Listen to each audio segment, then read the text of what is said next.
Como vimos en nuestro tema anterior, en la Iglesia romana, el Papa Juan Pablo I fue un papa muy conservador. Creía en la autoridad del trono papal y también en todos los dogmas de la Iglesia. Además, se oponía de forma acérrima al socialismo o al comunismo. Igualmente, el Papa Juan Pablo II tenía la misma actitud. Un papa tradicionalista, teológicamente conservador y también en contra del comunismo. Pero los tópicos de conversación de estos papas conservadores eran asuntos sociológicos, como por ejemplo hablar en contra del matrimonio homosexual, en contra de la eutanasia, en contra del aborto, en contra de la confusión de género y asuntos de esa naturaleza. Para que los políticos del mundo adoptaran la forma de pensar y apoyaran a la Iglesia romana, era necesario que la Iglesia cambiara los tópicos de conversación. Y por lo tanto, encontramos que se levantó un papa, como veremos en unos momentos, que ha cambiado radicalmente los tópicos de conversación de la Iglesia romana. Los gobernantes seculares del mundo y los medios de comunicación, que son mayormente liberales, y las Naciones Unidas no apreciaban estos puntos de discusión de estos papas conservadores. Los consideraban fuera de moda y los consideraban también como en contra del progresismo de la época. Según ellos, la Iglesia debía llegar a ser más inclusiva, debía ser pluralista. El posmodernismo y el deseo de ser políticamente correctos exigían un cambio de tópicos. Además de eso, necesitaban un papa que fuera más acorde con el socialismo y el comunismo que lo que habían sido los dos papas conservadores. En la década de los 70, el comunismo comenzó a causar problemas en Centroamérica y en Sudamérica. Los obispos jesuitas, como vimos, no eran tan solo católicos, sino también al mismo tiempo comunistas. En la década de los 80, la teología de la liberación penetró a la Iglesia romana. La teología de liberación es la versión cristiana del marxismo o del socialismo, con otro nombre. Y ahora los teólogos que sostenían la teología de la liberación, que eran mayormente jesuitas, comenzaron a cuestionar los dogmas de la Iglesia y la autoridad del trono papal. Ellos pretendían creer todavía en los dogmas de la Iglesia. Usaban la misma terminología, pero con un significado distinto. Quiero leer esta cita que se encuentra en el libro Los Jesuitas, página 51, a donde jesuita ultraconservador, Malachi Martin, describió cómo usaban la misma terminología, pero con otro significado. Leo de la siguiente manera. La teología de la liberación era el modelo perfecto para los sandinistas. Incorporó el objetivo mismo del marxismo-leninismo, recogía la clásica lucha de masas marxista para liberarlas de toda dominación capitalista. Y por encima de todo, el bebé marxista quedaba a la postre arropado con los pañales de la antigua terminología católica. Es decir, el bebé tiene la misma terminología, pero con otro significado. Sigue la cita. Los vocablos y las frases cargadas de significación para el pueblo eran trastrocados e invertidos. El Jesús histórico, por ejemplo, se convertía en un revolucionario armado. El Cristo místico se transformaba colectivamente en el pueblo oprimido.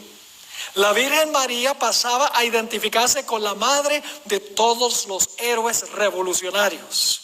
La Eucaristía resultaba ser el pan elaborado libremente por los obreros librados.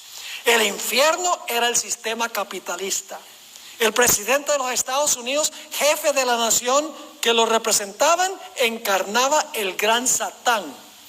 El cielo se trocaba en el paraíso en la tierra de los trabajadores, entre los cuales ha sido abolido el capitalismo. La justicia venía a ser el descuajo de los beneficios capitalistas que serían devueltos al pueblo, al cuerpo místico de Cristo, a los socialistas democráticos de Nicaragua. ¿Cómo les parece? La misma terminología, pero con un significado radicalmente distinto, cuestionando toda la teología tradicional de la Iglesia romana. En 1987, 2 años antes de la caída del muro de Berlín, dicho sea de paso, Malachi Martin escribió el libro al cual me he estado refiriendo. El libro se titula Los Jesuitas. Malachi Martin era un jesuita, murió hace unos años, era un jesuita ultraconservador, como mencioné, amigo personal de Juan Pablo II. En su libro, y recomiendo que lo lean, porque es de gran beneficio histórico y apunta hacia lo que está pasando hoy en la iglesia, aunque él lo escribió 32 años antes. Él documenta en su libro cómo la Sociedad de Jesús o los jesuitas, a partir del Concilio Vaticano II, han cambiado radicalmente la razón de su existencia, con el fin de ganar la confianza de los políticos, de los científicos y también de los protestantes. Martin, este teólogo jesuita ultraconservador, estaba disgustado con los jesuitas liberales por haberse rebelado ellos contra la autoridad del Papa y contra los dogmas tradicionales de la Iglesia. En su libro, Martin documentó de cómo cuando el Papa visitó, por ejemplo, el país de Nicaragua en marzo de 1983, cómo los sacerdotes jesuitas trataron con irrespeto y con desdén al Papa Juan Pablo II. Lo echaron a un lado, inclusive lo abuchearon públicamente. Según Martin, el pontificado de Juan Pablo II fue muy doloroso, pues los jesuitas lucharon contra su autoridad y reinterpretaron los dogmas de la iglesia. Ahora hay otro evento importante en esta historia, y es la jubilación de Benedicto XVI. El 28 de febrero del año 2013, Benedicto XVI renunció al trono papal, estando en un buen estado de salud. Algunos piensan que él renunció por el problema que había del abuso de los niños, para que el papado pudiera comenzar, digamos, con una nueva página. Pero en realidad hubo una razón más profunda por la cual Benedicto XVI renunció. Él no renunció por voluntad propia. Los jesuitas deseaban un papa liberal que cambiara los tópicos de conversación, porque Benedicto XVI también era un papa conservador, un papa que creía en la autoridad del trono papal y en los dogmas de la iglesia. Se necesitaba un papa que cambiara los tópicos de conversación y el rumbo que estaba llevando la iglesia romana, para que la iglesia romana fuera más compatible con los poderes políticos del mundo y con los protestantes. Elena White le dio al clavo en la cabeza cuando comparó el cambio de estrategia de los jesuitas con la apariencia variable del camaleón. La Iglesia Católica en su esencia no cambia, lo que cambia es su apariencia dependiendo de las circunstancias. Ella escribió: mejor descripción del papado que jamás haya leído. Forma parte de su política asumir el carácter que le permite realizar mejor sus fines, pero bajo la apariencia variable del camaleón oculta el mismo veneno de la serpiente. La mejor descripción del papado que he leído jamás. Malachi Martin describió la nueva misión de los jesuitas, aún tan temprano como durante el pontificado de Juan Pablo II. escribió en la página 13 de su libro: aun cuando el movimiento de los socialistas ha sido global desde el comienzo, fue sobre todo en América Latina donde la extraña alianza entre los jesuitas y el marxismo empezó a tener un ímpetu práctico. Esta es la síntesis: tesis, antítesis, y ahora el papado y el socialismo o los poderes seculares que se unen. Sigue diciendo: allí esta nueva misión jesuítica tenía el objetivo nada menos que la transformación de la cara sociopolítica del Occidente. Continúa escribiendo en la página 17: al propio tiempo, en otros países centroamericanos, los jesuitas, ahora escuchen esto, los jesuitas no solo participaron en el entrenamiento guerrillero de cuadros marxistas, sino algunos se convirtieron ellos mismos en guerrilleros, sacerdotes guerrilleros, ¿sí? Católicos de nombre, pero al mismo tiempo marxistas o guerrilleros. Concerniente a la guerra de los jesuitas contra los dogmas de la iglesia, Martin escribió nuevamente en la página 17 de su libro: no hay un solo dogma importante o una ley moral principal del catolicismo romano que no haya sido desafiado o impugnado por jesuitas individuales, comenzando por los de más alto rango y más distinguida calificación. Un dogma que no ha sido cuestionado, según Malachi Martin. Uno de los jesuitas que más abogó por esta nueva síntesis entre el socialismo y el catolicismo fue lo que se considera posiblemente el más grande teólogo que ha tenido la Iglesia Católica en los últimos 100 años. Su nombre es Karl Rahner. Y Malachi describió a Rahner de esta manera: Karl Rahner dijo que a fin de lograr la unidad cristiana, era necesario desechar toda insistencia sobre la infalibilidad papal como dogma y dejar de hacer hincapié en todas las demás creencias referentes al romano pontífice y al catolicismo romano que habían sido propuestas y definidas por los papas desde el siglo IV. Interesante, ¿qué está diciendo Karl Rahner? Hay que desechar la idea de que el papa es infalible. Y hay que desechar las demás creencias de la iglesia para que entonces podamos tener la unidad cristiana. Cuando el Papa Benedicto se jubiló, entre comillas, el conclave se reunió en la Capilla Sistina para elegir a un nuevo Papa. Cuando salió el humo de la chimenea de la Capilla Sistina, la Iglesia Católica tuvo su primer papa jesuita. Yo pregunto, ¿se estaba cocinando esto hace un buen rato? Sí, señor, lo que la gente no conoce. ¿Por qué escogió Bergoglio el nombre Francisco? Él mismo dice por qué escogió el nombre. En Laudato Si, el párrafo 10, escribió: tomé su nombre de San Francisco de Asís, tomé su nombre como guía y como inspiración en el momento de mi elección como obispo de Roma.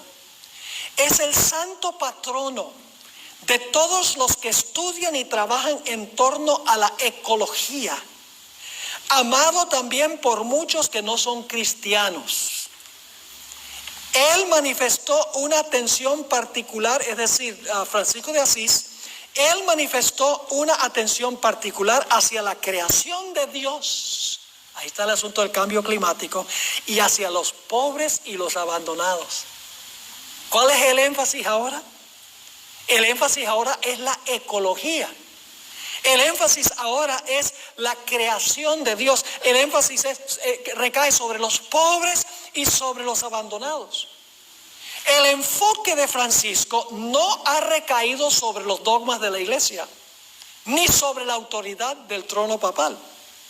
Es el papa ecuménico por excelencia, codeándose personalmente, como ustedes saben, con protestantes, hindúes, budistas, musulmanes y animistas. Es un católico socialista, al estilo de los sandinistas en Centroamérica durante la década de los 80. Su objetivo es sintetizar el socialismo o el globalismo con la Iglesia romana, establecer una síntesis, y para eso tiene que echar a un lado la autoridad absoluta del Papa, porque la gente no congenia con eso, y echar a un lado los dogmas que distinguen a la Iglesia romana de todos los demás. Quiero leerles lo que escribió un periodista, Francis Roca, en el Wall Street Journal. Escribió lo siguiente en cuanto al nuevo giro del Papa Juan Pablo II. Generalmente, dice él, la estrategia del Papa ha sido la de restarle importancia a la enseñanza formal. ¿Cuál es el nuevo énfasis? ¿Restarle qué? Importancia a la enseñanza formal, es decir, a los dogmas, a las doctrinas. Sigue, bajo San Juan Pablo II y el Papa Benedicto XVI, la oficina doctrinal del Vaticano fue fuente de muchos documentos definitivos sobre asuntos de gran importancia, aún de preguntas controversiales, tales como la ética sexual y médica, que ya hablamos sobre eso, sexual, LGBT, etc.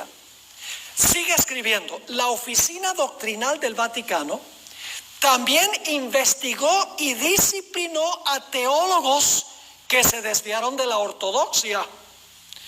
Bajo el Papa Francisco, ambas de estas funciones prácticamente han cesado. ¿Están captando lo que está diciendo? Tenemos un ejemplo del concepto que tiene Francisco en cuanto a las doctrinas. A él no le interesan los dogmas o las doctrinas.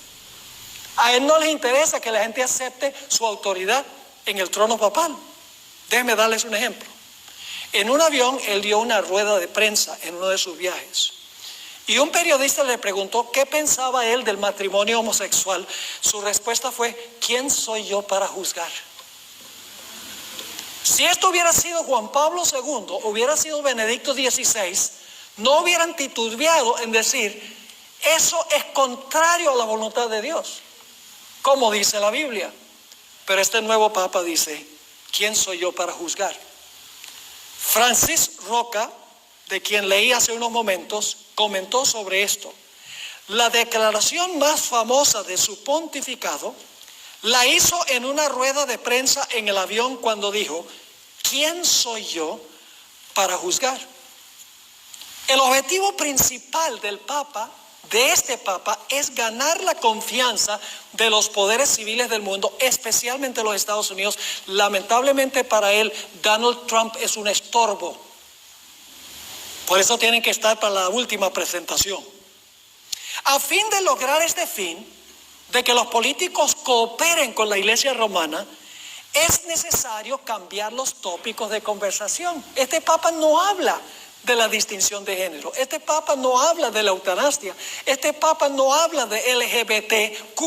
Este Papa no trata esos asuntos del pasado, muy controversiales, que van en contra de la manera de pensar hoy en día.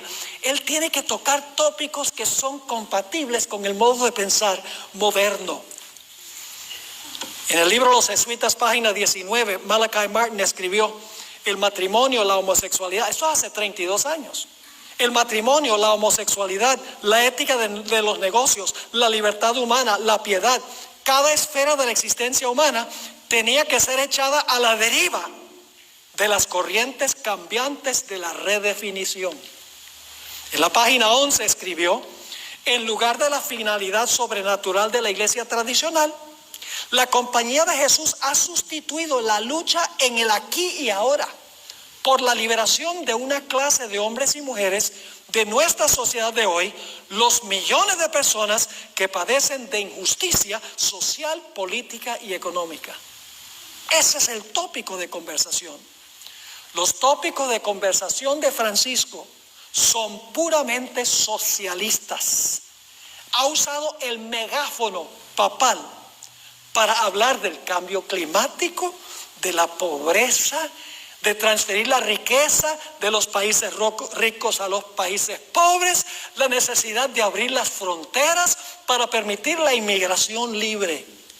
El Papa ha vinculado los temas del cambio climático, la pobreza, la inmigración y la familia con la necesidad de guardar el domingo como día de reposo. En Laudato Si, el párrafo 68, escribió él: en esta línea, el descanso del séptimo día no se propone solo para el ser humano, sino también para que reposen tu buey y tu asno. De este modo, advertimos que la Biblia no da lugar a un antropocentrismo despótico que desatiende las demás escrituras.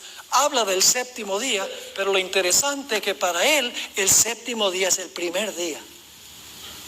En Laudato Si, párrafo 48, escribió: tanto la experiencia común de la vida ordinaria como la investigación científica demuestran que los más graves efectos de todas las agresiones ambientales los sufre la gente más pobre.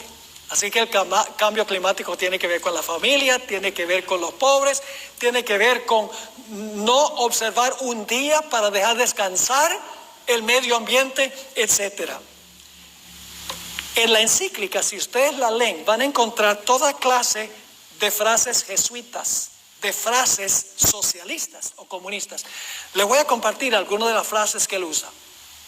El bien común, nuestro hogar común, consumismo, estructuras de poder. Necesitamos una solidaridad nueva y universal. Los pobres, cambios en estilo de vida, producción y consumo.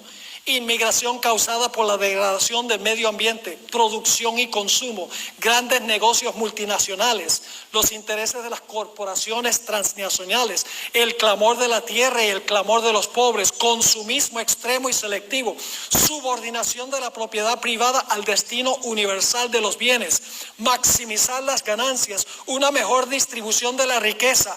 Todo está interconectado, todo está interrelacionado. Todos estos tópicos son tópicos socialistas, completamente socialistas y podríamos decir casi comunistas. Quiero leerles algunos párrafos de su encíclica, muy interesante.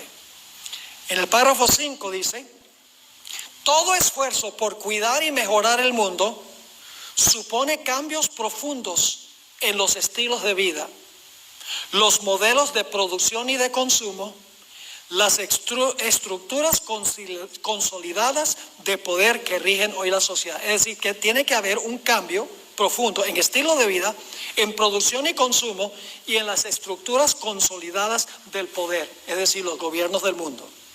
En el párrafo 51 escribió: la inequidad no afecta solo a individuos, sino a países enteros y obliga a pensar en una ética de las relaciones internacionales, porque hay una verdadera deuda ecológica. Escuchen esto: hay una deuda ecológica, particularmente entre el norte y el sur. Cuando hablamos de norte y sur, el norte se refiere a los ricos y el sur se refiere a los pobres, y la terminología de los políticos. Así que él dice: porque hay una verdadera deuda ecológica, particularmente entre los que tienen y los que no tienen, relacionada con desequilibrios comerciales con consecuencias en un ámbito ecológico, así como con el uso desproporcionado de los recursos naturales llevado a cabo históricamente por algunos países. En el párrafo 52 escribió: es necesario que los países desarrollados contribuyan a resolver esta deuda, limitando de manera importante el consumo de energía no renovable y aportando recursos a los países más necesitados para apoyar políticas y programas de desarrollo sostenible. Sigue en el párrafo 52, corresponde enfocarse especialmente en las necesidades de los pobres, débiles y vulnerables. Es un debate a menudo dominado por intereses más poderosos, es decir, por los países capitalistas. En el párrafo 53 escribió: se vuelve indispensable crear un sistema normativo que incluya límites infranqueables y asegure la protección de los ecosistemas, antes que las nuevas formas de poder derivadas del paradigma tecnoeconómico terminen arrasando no solo con la política, sino también con la libertad y la justicia. El párrafo 93 escribió la tradición, ahora escuchen lo que él dice de la propiedad privada.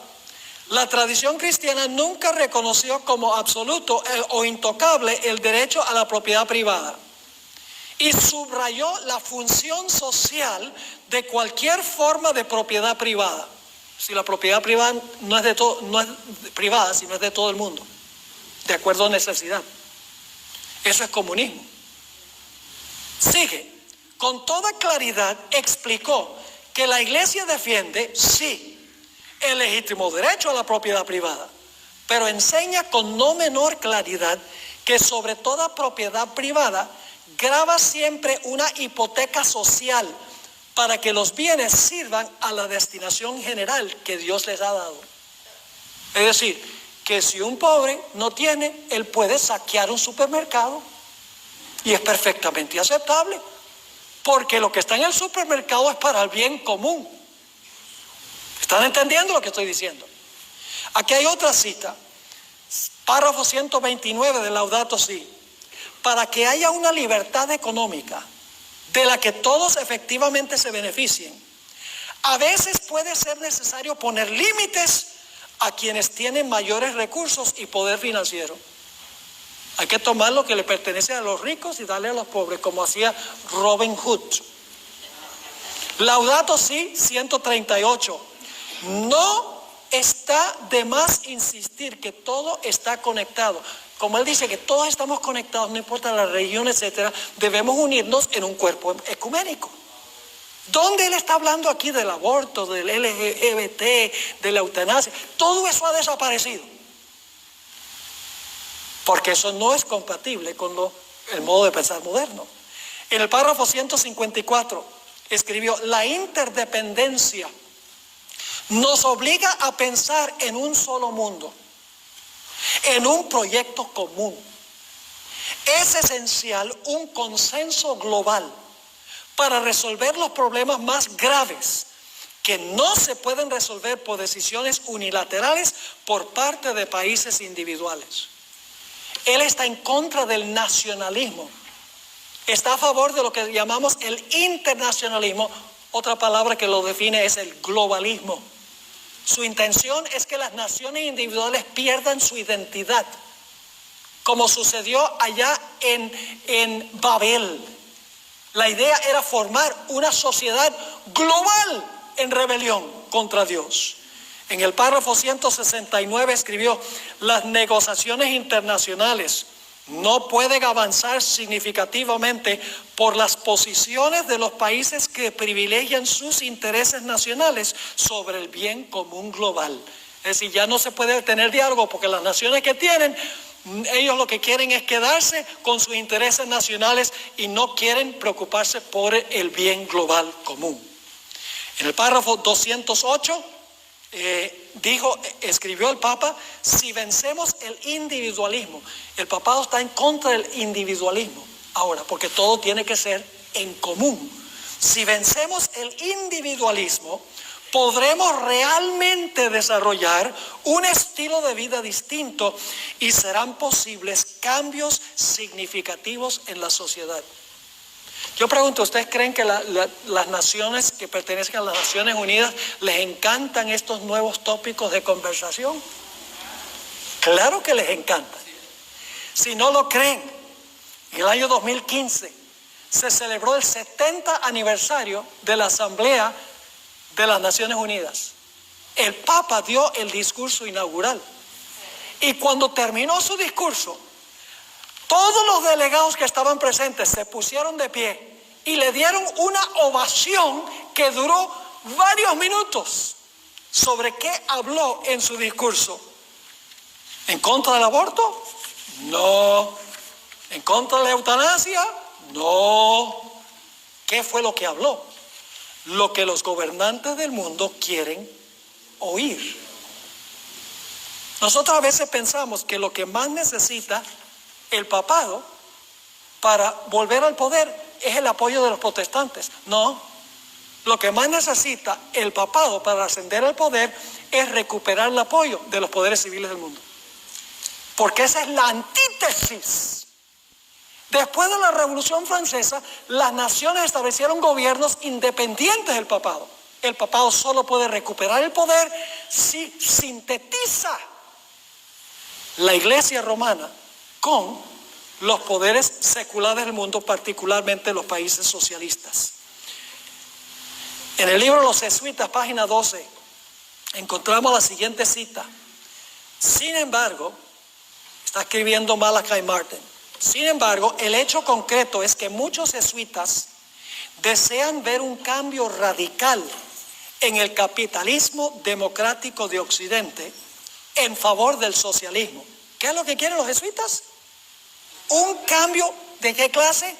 Radical en el capitalismo democrático de Occidente, es Europa y los Estados Unidos primordialmente, en favor del socialismo. Y luego dice esto, el cual parece saldrá inevitablemente con el mismo olor que el comunismo totalitario. Es decir, tiene otro nombre, pero huele igual que el comunismo. La descripción que da Martin, 32 años después que escribió su libro, escribió el libro hace 32 años, pero pareciera que estuviera escribiendo hoy. En la página 457, él ya predijo que el papado iba a cambiar los tópicos de conversación. Escuchen esta cita. Por ende, concentrándose en las cuestiones de derechos humanos, refugiados, minorías, explotación de campesinos, trabajadores y mujeres, así como de los desamparados, la Compañía de Jesús se comprometería con la promoción de un orden mundial más justo, una solidaridad de las naciones ricas con las pobres y una paz duradera basada en los derechos humanos y la libertad. Debemos esforzarnos en la justicia internacional y por poner fin a la carrera de armamentos. Mediante aquellas obras de justicia, los jesuitas estarían anticipándose a la nueva edad que va a venir. Pero la validez de nuestra misión dependerá en gran medida de nuestra solidaridad con los pobres. ¡Qué interesante! Hace 32 años ya estaba diciendo cuáles iban a ser los tópicos de conversación que existen hoy en el papado: derechos humanos, refugiados, minorías, explotación de campesinos, trabajadores y mujeres, desamparados, etc. No aparece ninguno de los tópicos tradicionales. Y los medios de comunicación como resultado ven al Papa como el defensor de los pobres, los prisioneros, los desamparados, los débiles y los enfermos. Lava los pies de los prisioneros, vive en una residencia humilde y habla en favor de los menos afortunados. Los medios de comunicación se han dejado engañar por las apariencias. Elena White escribió muy poco en cuanto a los jesuitas, pero una de sus citas es muy significativa. En El conflicto de los siglos, página 216, ella escribió, en cuanto a los jesuitas, al darse a conocer como miembros de la orden, se presentaban con cierto aire de santidad, visitando las cárceles, atendiendo a los enfermos y a los pobres, haciendo profesión de haber renunciado al mundo y llevando el sagrado nombre de Jesús, de aquel que anduvo haciendo bienes. Pero bajo esta fingida mansedumbre ocultaban a menudo propósitos criminales y mortíferos. ¡Qué descripción tan vívida! Las escrituras pintan a un anticristo como un sistema tortuoso, calculador, tramposo, perspicaz, engañoso, astuto, pícaro e hipócrita. En Daniel 8:25 dice que el sistema del anticristo con su sagacidad hará prosperar el engaño. La obra del anticristo, que es el papado, tiene que ser a hurtadillas, oculta a los ojos, bajo el radar, por subterfugio.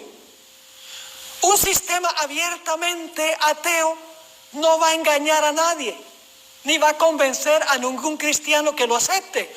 Pero un sistema que profesa ser religioso y que al mismo tiempo es comunista, marxista o socialista, puede engañar a muchas personas.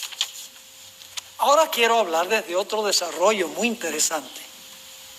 Podemos concebir de este cambio de tópicos de conversación para ganarse a los políticos del mundo, los poderes socialistas del mundo, por una conversación, una entrevista que tuvo un periodista con el nombre de Rusconi, Giuseppe Rusconi, italiano. Hizo una entrevista con Arturo Sosa Abascal. Ahora, posiblemente ese nombre no suene como algo conocido en las mentes de ustedes.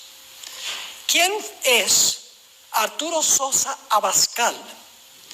Bueno, permítanme decir en primer lugar que él fue elegido por el Papa Francisco como el Padre Superior del Orden de los Jesuitas, número 31, el 14 de octubre del 2016. Fue elegido por el Papa Francisco como el director de los jesuitas. La entrevista se hizo el 18 de febrero del año 2017. Ahora, la pregunta clave, ¿quién es este hombre Arturo Sosa Abascal? Arturo Sosa Abascal es un cardenal venezolano. Interesante, cardenal venezolano, jesuita venezolano. ¿En qué condición está Venezuela? ¿Qué sistema de gobierno tiene Venezuela? Un sistema de gobierno socialista, le dicen socialista, pero un sistema comunista, donde prolifera la pobreza, la enfermedad, la criminalidad y la violencia. ¿Cuánto ha condenado Francisco I lo que está sucediendo en Venezuela? Nada. Ha guardado silencio. Y Arturo Sosa Abascal sencillamente ha dicho, se necesitan sentar los dos lados para dialogar. Y eso se ha hecho. Y no ha producido absolutamente nada. Ahora permítame decirles algo sobre esta entrevista que ocurrió en el año 2017, el 18 de febrero. El cardenal Gerhard Müller, que es el director de lo que una vez se llamaba la Inquisición, había hecho esta declaración. Él es conservador, aún durante el pontificado de un papa liberal como Francisco I. Gerhard Müller, el director se llama oficialmente el prefecto de la Congregación para la Doctrina de la Fe, ese es el nombre de la Inquisición ahora, porque Inquisición suena muy feo, recuerda mucho del pasado, ¿verdad que sí? Él declaró lo siguiente: ningún poder en el cielo y en la tierra, ni un ángel, ni el papa, ni un concilio, ni una ley de los obispos tiene la facultad de modificar las palabras que Jesús dijo, que se debe casar un hombre con una mujer. Y en la entrevista, Giuseppe Rusconi le preguntó a Arturo Sosa Abascal qué pensaba él en cuanto a lo que dijo Gerhard Müller, el director de lo que fue la Inquisición. Escuchen la respuesta. Recuerden que ya las doctrinas no importan en la iglesia, las dogmas no importan. Es el mismo sistema católico, pero con un cambio de cara, con un poco de maquillaje, podríamos decir. Pero detrás del maquillaje está el mismo sistema feo de siempre. Dijo esto: antes que nada, sería necesario comenzar una buena reflexión sobre lo que verdaderamente dijo Jesús. En esa época nadie tenía una grabadora para registrar sus palabras. Y luego sigue, peor la cosa. En el último siglo han surgido en la iglesia muchos estudios que intentan entender exactamente lo que quería decir Jesús. ¿Qué parte no entienden? Dejar al hombre padre y madre y se llegará a su mujer. Las palabras que citó Jesús. Sigue. Dice, esto no es relativismo, pero certifica que la palabra es relativa. Si la Biblia es relativa, dice él. El Evangelio está escrito por seres humanos.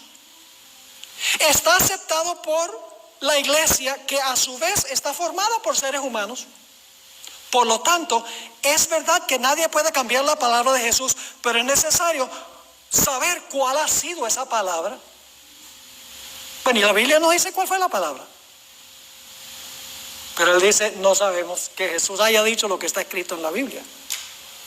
Sigue diciendo en la entrevista, la iglesia se ha desarrollado en el transcurso de los siglos y no es un pedazo de concreto reforzado.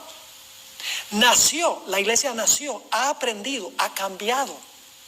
Por esto es que se celebran concilios ecuménicos, para enfocarse en los desarrollos de las doctrinas. No me gusta mucho la palabra doctrina. ¿Qué está diciendo este jesuita? ¿No le gusta qué? Yo pregunto, si la iglesia romana enfatizara sus doctrinas, ¿los poderes seculares del mundo se montarían con este sistema? ¿Los protestantes? Menos. Así que dice, no me gusta mucho la palabra doctrina, pues despierta en la mente la idea de algo que es duro como piedra. Más bien la realidad humana es mucho más matizada, nunca es blanca o negra, está en continuo desarrollo. Un comentarista de nombre Jeffrey Myers escribió lo siguiente en cuanto a lo que dijo este hombre, Arturo Sosa Abascal. En otras palabras, el general Sosa Abascal demostró su compromiso total con el modernismo teológico que sostiene que la cultura humana determina qué es verdad para nosotros en cada época. ¿Qué es lo que determina qué es verdad? No la Biblia, sino que la cultura es la que determina lo que debemos hacer y lo que no debemos hacer. Yo pregunto, ¿eso es lo que le gusta a los gobernantes políticos del mundo? Oh, ya, ellos están bien con eso. Y los protestantes están llegando a ese punto también. ¿Saben que la hermana White dice que los protestantes se van a unir con la iglesia romana en puntos de doctrina que tienen en común? ¿Cuáles creen ustedes que son esos puntos de doctrina? Los puntos que son conflictivos, donde los católicos tienen un punto de vista y los protestantes otro. No. ¿Saben ustedes cuáles son voy a llegar a esto otra vez en un momento. ¿Saben ustedes cuáles son las doctrinas principales que vinculan el catolicismo con el protestantismo? El estado de los muertos. Un infierno que arde para siempre. Y la idea de que el domingo es el día de reposo. ¿Pueden unirse sobre esos puntos de doctrina? Oiga, los otros puntos de doctrina, ¿qué? A un lado. Los tópicos controversiales con los gobernantes del mundo, socialistas y marxistas, a un lado. Para poder sintetizar el romanismo con el socialismo, con el protestantismo. El Papa Francisco ha enfatizado 3 temas centrales en su pontificado. Primero, la necesidad de resolver el grave problema del cambio climático. Segundo, la necesidad de que los dueños de las empresas les den a los pobres obreros que trabajan demasiado un día de descanso a la semana. ¿Cuál día creen ustedes que dice Francisco que los señores capitalistas deben darle a sus obreros? El domingo. ¿Cuál es el día que se debe dejar descansar al medio ambiente? El domingo. Y dice, la familia anda ajetreado todo el tiempo, corriendo de aquí para adentro de la semana, llevando a los hijos a la escuela, preparando la comida, yendo a hacer ejercicio y estudiando. No hay tiempo para la familia. La familia necesita un día donde se puedan reunir todos juntos. ¿A que no adivinan qué día? El domingo. Así que todas sus causas las vincula con la necesidad de guardar el domingo. Escuchen esta cita que se encuentra en Laudato Si, párrafo 237. El domingo, escribe el Papa Francisco, el domingo, la participación en la Eucaristía, que es lo que nosotros llamamos la Santa Cena, tiene una importancia especial. Es decir, el domingo tiene una importancia especial. Ese día, así como el sábado judío, ¿cuántas veces dice la Biblia que el sábado, cuántas veces usa la frase el sábado judío? Nunca. La Biblia se refiere al sábado como sábado judío. Siempre dice el sábado del Señor tu Dios. Dios dice, quita tu pie de mi santo día. Y dice que Cristo es Señor del sábado. Ninguna parte se refiere al sábado judío. Despectivamente, Él dice sábado judío. Dice, ese día, el domingo, así como el sábado judío, se ofrece como un día de la sanación. Es un día para sanar las relaciones del ser humano con Dios. Yo pregunto, según la Biblia, ¿cuál es el día de sanar las relaciones con Dios? El sábado. Él dice que es el domingo. Dice, para la sanación de las relaciones del ser humano con Dios, consigo mismo, con los demás y con el mundo, es decir, con el medio ambiente. Ahí vincula todo. Ciertamente estas causas por las cuales aboga el Papa son loables. ¿Acaso no debemos preocuparnos por los pobres? Sí. ¿Quiénes deben ser los que mejor cuidan el medio ambiente? Los adventistas. ¿Quiénes son los que deben recibir a los inmigrantes que andan desparcidos por la tierra con gran necesidad? Nosotros. ¿Saben cuál es el problema? El problema es que Francisco se equivocó de día. Se equivocó de día. El objetivo final de Satanás en todo esto que hemos hablado, su objetivo final, hermanos y hermanas, es la implementación del domingo como día de reposo. Eso es lo que no se ve ahora. Pero para eso tiene que ganar la confianza y el apoyo de los poderes civiles del mundo. Tiene que ganar el apoyo de los protestantes.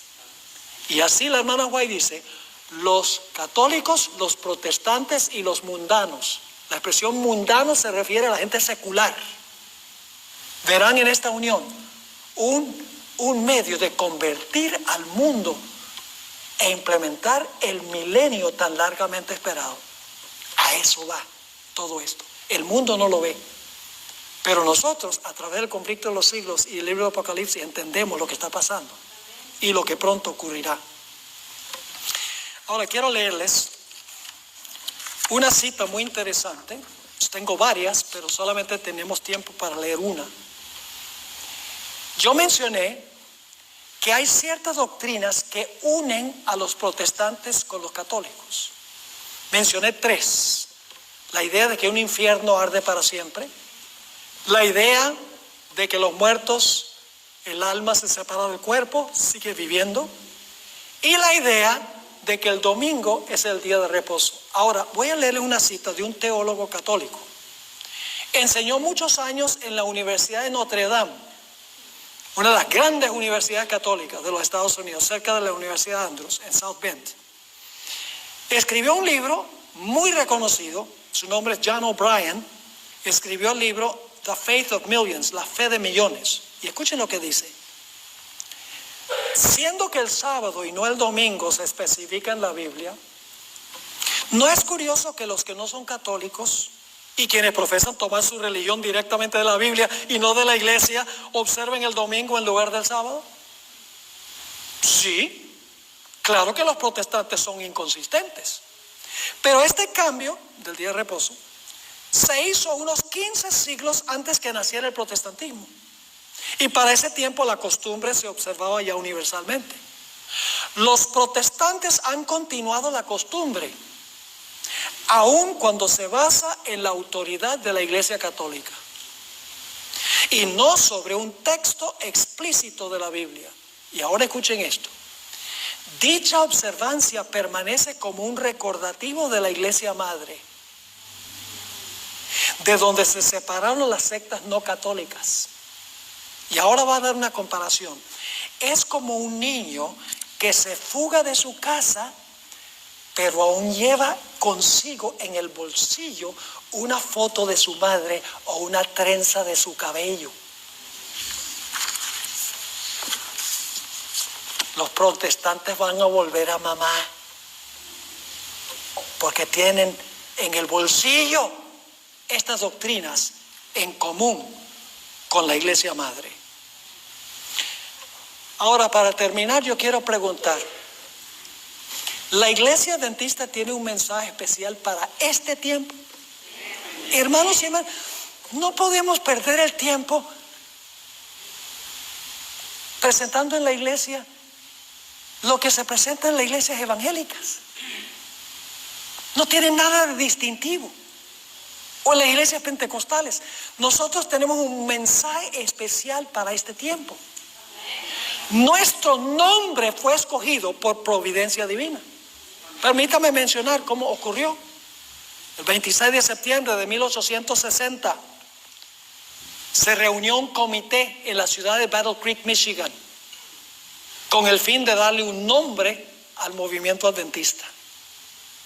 Entre los miembros de este comité se encontraban el hermano Loughborough, uno de los grandes pioneros, el hermano Hewitt y el hermano Poole.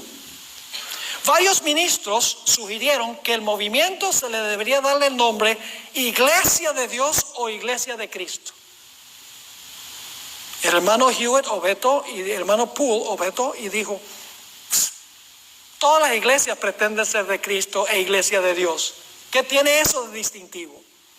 Después de una larga discusión, el hermano Poole hizo la siguiente sugerencia: resuelto que nos llamemos adventistas del séptimo día.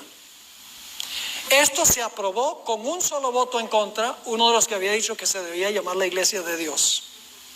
El 23 de octubre del año 1860, en la revista Review and Herald, que hoy es la revista adventista, se publicó la siguiente notificación. Se propuso el nombre adventista del séptimo día por ser sencillo y expresivo de nuestra fe y nuestra posición. Ahora, no tenemos tiempo, pero si ustedes quieren leer la confirmación del Espíritu de Profecía de que este es el nombre que Dios quería que se le diera a esta denominación, pueden leer en Testimonios para la Iglesia el capítulo 42. Es un capítulo entero donde la hermana White comenta sobre por qué la iglesia adventista adoptó este nombre específico. Yo pregunto entonces, como adventistas, ¿nosotros creemos que el matrimonio debe ser heterosexual? ¿Se debe proclamar eso al mundo? Sí. ¿Creemos nosotros que hay dos géneros, varón y hembra? ¿Y que el Señor puede transformar y cambiar a una persona que está confundido con respecto a su género? ¿Qué tal el sábado? ¿Creemos que el sábado es el día que se debe guardar? ¿Creemos en la distinción de funciones del hombre y la mujer en el hogar y en la iglesia? ¿Cómo no? ¿Por qué? Porque nosotros somos del séptimo día, que significa que creemos que la creación ocurrió tal cual lo dice la Biblia. Creemos que el mundo llegó a existir por un largo proceso de evolución y que finalmente a través de millones de años va a alcanzar su punto omega. Un mundo donde todos los problemas han sido resueltos por el genio humano. Una edad de oro. ¿Creemos eso? No. ¿Qué creemos? Somos adventistas. Creemos que la única esperanza para este mundo se encuentra en una intervención milagrosa, sobrenatural de Cristo Jesús en las nubes del cielo para finalmente crear cielos nuevos y tierra nueva, no con otros billones de años, sino instantáneamente. Nosotros tenemos un mensaje tremendo. El mensaje del primer ángel de Apocalipsis: temed a Dios y darle gloria, porque la hora de su juicio ha llegado y debemos adorar a ¿quién? Adorar a aquel que hizo el cielo, la tierra, el mar y las fuentes de las aguas. Es decir, el mensaje del primer ángel nos insta a predicar que hay que adorar al Creador, y la señal del Creador es el Santo Sábado. El tercer mensaje nos dice que debemos advertirle al mundo que no reciban la marca de la bestia. ¿Saben que el conflicto final, hermanos y hermanas, no tiene que ver primordialmente con días? Los días es sencillamente la forma en que Dios va a probar cuál autoridad aceptamos. Si nosotros observamos el sábado, nosotros estamos reconociendo la autoridad de ¿quién? La autoridad de Dios que estableció el sábado. Si nosotros observamos el domingo, ¿la autoridad de quién estamos aceptando? La autoridad del poder que profesa haber cambiado el día del sábado al domingo. Detrás de los días está cuál autoridad dirige nuestra vida. Es cuestión de autoridad, no es cuestión de día. Yo pregunto, ¿el sábado tiene 24 horas? ¿El domingo también? ¿Ambos son un número en el calendario? ¿En ambos se levanta y se oculta el sol? Claro, entonces todos los días son iguales. No. ¿Por qué es santo el sábado? Porque Dios dijo que es santo. Lo guardamos porque Él dice. Porque aceptamos su autoridad. Pero los que observan el domingo, muchos que son en realidad sinceros, que no conocen lo que nosotros estamos hablando, muchas de esas personas, en realidad, al guardar el domingo, no se dan cuenta que están aceptando la autoridad del papado, que es el sistema que profesa haber cambiado el día de reposo del sábado al domingo. Y la Biblia nos enseña, y el Espíritu profecía, que la mayoría del mundo cristiano y los poderes civiles del mundo van a aceptar este falso concepto. Y Dios va a tener tan solo un pequeño remanente fiel que insistirá que la historia de Génesis ocurrió tal cual como dice la Sagrada Escritura, y estarán dispuestos de morir por vivir según la autoridad de Dios. Dios quiera que nosotros estemos entre ese grupo minoritario, por ser un grupo pequeño, como Noé y su familia, como Elías, como Jesús que sufrió solo. Dios siempre a través de la historia ha estado con el pequeño remanente, porque el pequeño remanente escoge estar con Él. Ojalá que cada uno de nosotros estemos, Dios mediante, en ese grupo. Bueno, hermanos y hermanas, ¿les quedó claro lo que estudiamos?